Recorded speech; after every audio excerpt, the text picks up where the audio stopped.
ce que je désire, c'est que votre cœur soit plein d'amour pour ce prêtre et que vous n'ayez qu'un seul et unique désir, lui partager votre joie et votre bonheur. Voyez-vous, ce qui est important, c'est qu'on arrive avec un cœur débordant d'amour, qu'on lui fasse confiance. Non pas aller avec un esprit de méfiance, de critique. Non, non. Puis si vous voulez vous aider à préparer, bien, vous connaissez la petite formule. Parce que l'amour t'aime, tu deviens l'amour. Répétez-lui ça avant d'aller le rencontrer. Vous allez voir, ça produit des fruits. Il y a une dame de France qui s'était brouillée avec son gendre. Je ne sais pas si ça arrive, des belles-mères qui se brouillent avec leur gendre. Et quand elle est allée, ça faisait 2 ans qu'elle ne lui avait pas parlé. Et elle devait aller chez lui parce que sa fille donnait naissance à un enfant. Et elle craignait beaucoup de le rencontrer de nouveau. Et elle dit, j'ai préparé la rencontre en pensant à lui pendant 3 mois. Parce que l'amour t'aime, tu deviens l'amour. Parce que l'amour t'aime, elle dit, à chaque fois que je pensais à lui, c'était ce que je disais. Et quand je l'ai rencontré, à ma grande surprise, j'ai ressenti un flot d'amour pour lui dans mon cœur. Lui, il a été un petit peu réticent, mais ça n'a pas été long, que nous avons eu une belle conversation de 2 heures et nous nous sommes réellement compris.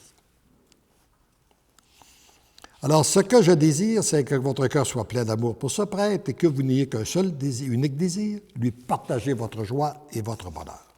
Mon cœur est brûlant d'amour pour vous, lecteurs et lectrices, mais encore plus pour mes fils de prédilection. J'ai besoin de vous pour qu'ils puissent ressentir davantage mon amour. Divinement, je les aime, divinement, je vous aime, tendrement, je t'aime. Et ce message-là, j'ai eu la confirmation de ce message-là lors de mon dernier voyage en Lettonie. Il y a un type qui a vécu une véritable conversion dans son cœur à la suite de ces volumes-là.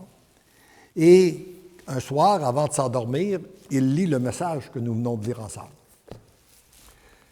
Et là, il dit, ça m'interpelle très fort que je devrais aller me montrer au prêtre, mais je ne sais pas lequel. Dans la nuit, dans le sommeil, je vois très clairement un prêtre. Je comprends que c'est à lui que je dois aller me montrer. Alors donc, le lendemain, je suis allé voir ce prêtre-là et je lui ai raconté ce que j'avais vécu. Et j'ai appris que ce prêtre-là avait tenté de lire les livres pour le bonheur des miens, mais choisi Jésus, mais il n'avait pas été capable. Il n'acceptait pas la phrase « mon tout petit ». Et à la suite de son témoignage, il a repris les livres, il a été réellement touché dans son cœur, il en a été le propagandiste, il en a diffusé plusieurs. Alors donc, voici le rôle que nous avons à jouer. Il est important de demeurer fidèle à notre Église.